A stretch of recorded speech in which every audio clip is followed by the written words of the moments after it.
Oh, howdy all, grab yourself a drink. It is time for some PathOfExile 1 discussion. Welcome to day 15 of Teaser season for patch 3.26 and the upcoming Secrets of the Atlas expansion. Secrets of the Atlas is only a few days away now, less than 5 as I'm recording this. Today, we've got one important piece of news, a PSA to everyone that uses Neversink's website Filterblade in order to customize a loot filter. If you don't currently know how to use Filterblade, I did do a write-up on this for gaming strategy site Mobalytics, and I'll put a link to that down in the description below. This was optimized for the PathOfExile 2 experience, but most of the principles are exactly the same. Strategy is different. For instance, in PathOfExile 1, an Exalted Orb's way more valuable than a Chaos Orb. In PathOfExile 2, it's around the other way, and probably by about the same sort of margin. But it's still the case that core principles will still remain the same between both games. So I'll come to Neversink's updates in a sec, but firstly, I want to talk about the Secrets of the Atlas boss kill event. Grinding games have run a few of these before. Essentially, it's a race to kill the new bosses that are added in hardcore solo self-found mode. Now, this is something that's interesting in that I think there's probably only about 100 players in the game, I'm certainly not one of them, that have any prospect of winning this event.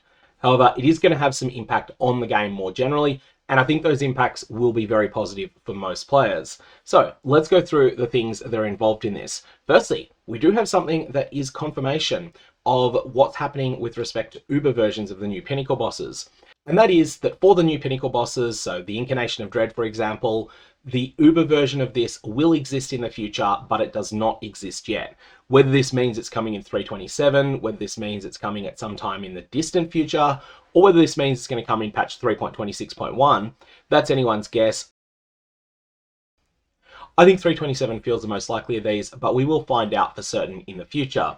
This is going to take place in hardcore solo self-found, and you're automatically enrolled in this boss kill event if you choose to play Mercenaries Hardcore Solo Self-Found League, unless you're disqualified. The only reason you'd realistically be disqualified is if you've been an alpha tester who's been playing 326 for the last couple of days.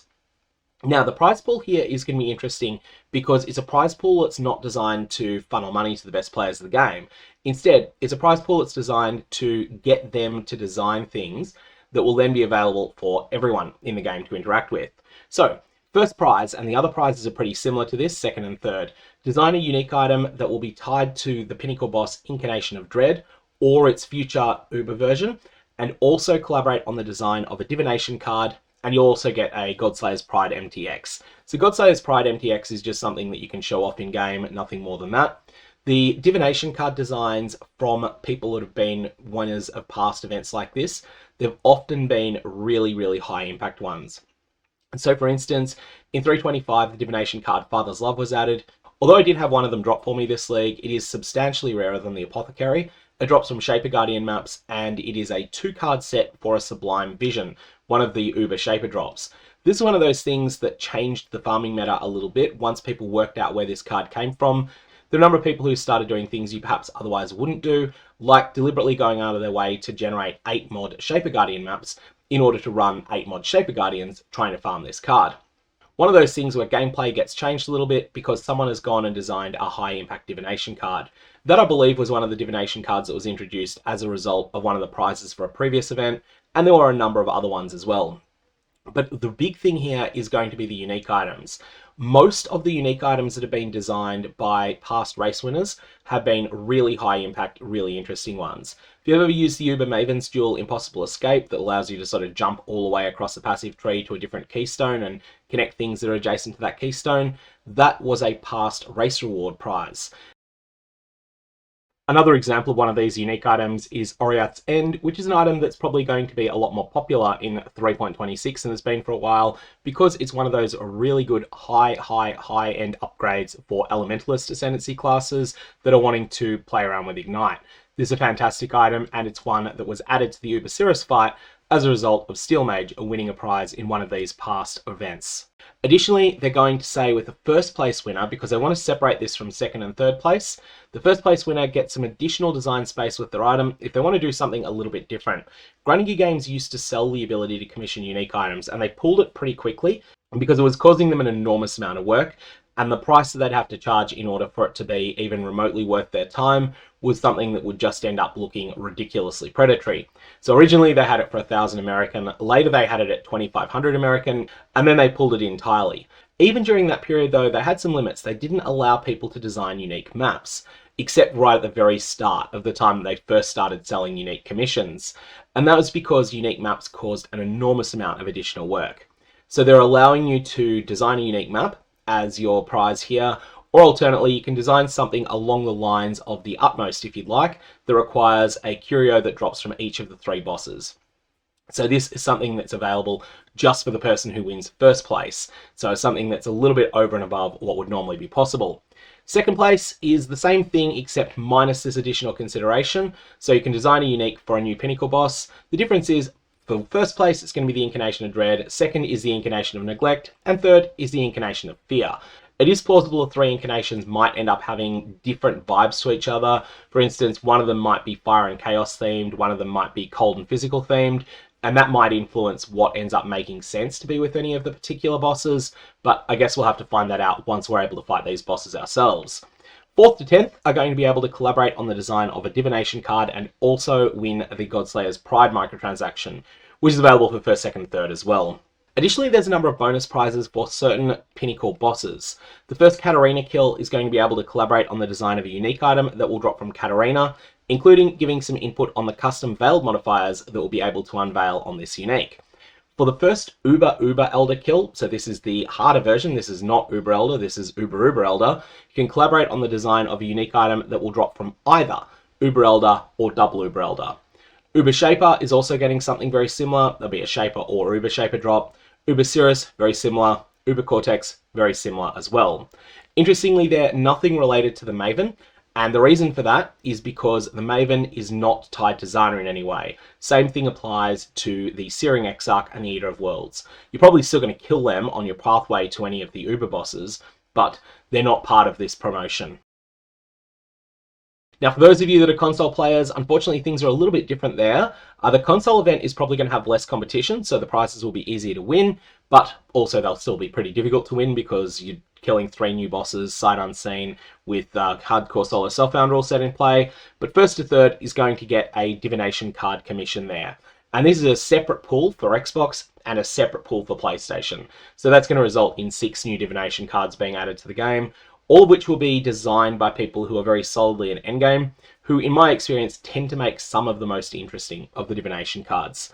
Now, there's a number of important things related to rules here. You can have a look at those. I'll put a link to it down in the description below. And a couple of the important things, they don't want anyone being able to sell their divination card or unique item commissions to other people, nor do they want people to be able to sit on them forever. They want them to be used reasonably soon so they can impact the game within a fixed period of time. Graniger Games also mentioned that there is a little bit of a reminder just to avoid getting really unlucky. You can bias the Incarnation of Fear, Dread, and Neglect. Their chances of appearing relative to each other, you can bias them towards whichever one you have not yet killed, and that's something that may help you complete this more easily. Now, I did mention that there was an important PSA as well from Neversink. Let's go through this. For all POE 1 players and Filterblade users, usually when you load your save on Filterblade, all your changes get merged into the latest version, but Neversink is making a whole bunch of under-the-hood changes that are probably going to break this. What this means, if you're the sort of person that extensively customizes a filter, your customizations are probably going to be lost when upgrades happen for 3.26. In particular, rare item tiering. You might have it set up so that you have an amethyst ring showing and a ruby ring showing. Let's say that you're playing a Righteous Fire Chieftain. Those 2 rings you're interested in seeing. Other bases, you consider them less important. So if you get a 2-stone ring, if you get a power ring, you consider that to be lesser. So you've made a custom change to upgrade the ruby ring into the same tier as the amethyst ring so that it shows for longer.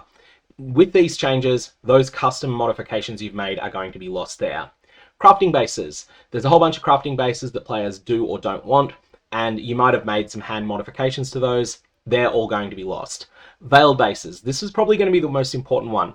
There's a lot of differing opinions in the PathOfExile 1 community about how much you should bother looking at veiled items that drop.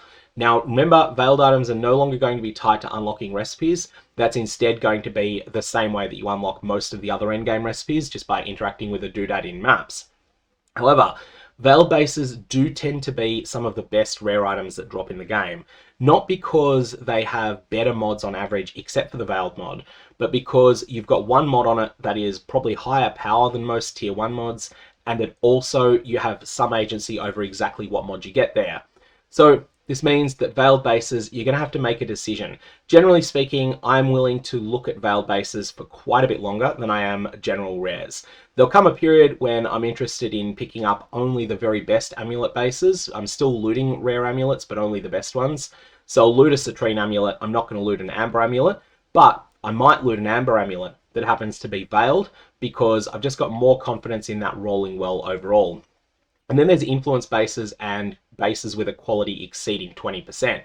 All of these changes are going to be crangled when 3.26 comes out, and as a result, there'll be further announcements from Neversink about exactly how this is going to work. In the interim though, if you want to go through your list of saved loot filters and delete ones that you know you're never going to use again, so just click on this to go into your account in PathOfExile, then come down to item filters, and once you're here, you'll then be able to go, okay, so go week 9 settlers. I'll keep this for the moment. Early POE 2, this one is completely obsolete. Don't use this one, it is a test, completely obsolete. We'll just delete the last one there. There it goes, gone. And you can do that in order to remove ones that are saved in the cloud. And then ones that are saved on your local PC, you can modify via other means. The other thing that's important to note here is that you can check the date that these filters were last updated. That's particularly useful if you follow other people's item filters. For example, Tai Killer, very well known racer. He has a number of excellent filters that I follow, and as you can see here, a lot of other people follow them as well. And what I've done here is I have just gone and followed these 3 and then checked. When was it last updated? Oh, this was last updated just a week or so ago. All right, Tai Killer is probably on top of this. I'm going to keep that one here. On the flip side, I've got something here that is from SPL that's pretty old, and this is probably not being updated anymore. So I could just simply go and hit unfollow on that, and then it would be gone. So there's a whole bunch of useful things that you can do with loot filters there. More information on that over on Neversink's site, or in that write-up if you're a complete beginner to them that I did for Mobalytics. Anyways, that's all I got for the moment. I'm going to leave it there. May Valorbs have interesting results. Hopefully we'll get more news today. It is possible that we'll get the Scarab information, but if we do, that'll get its own separate video.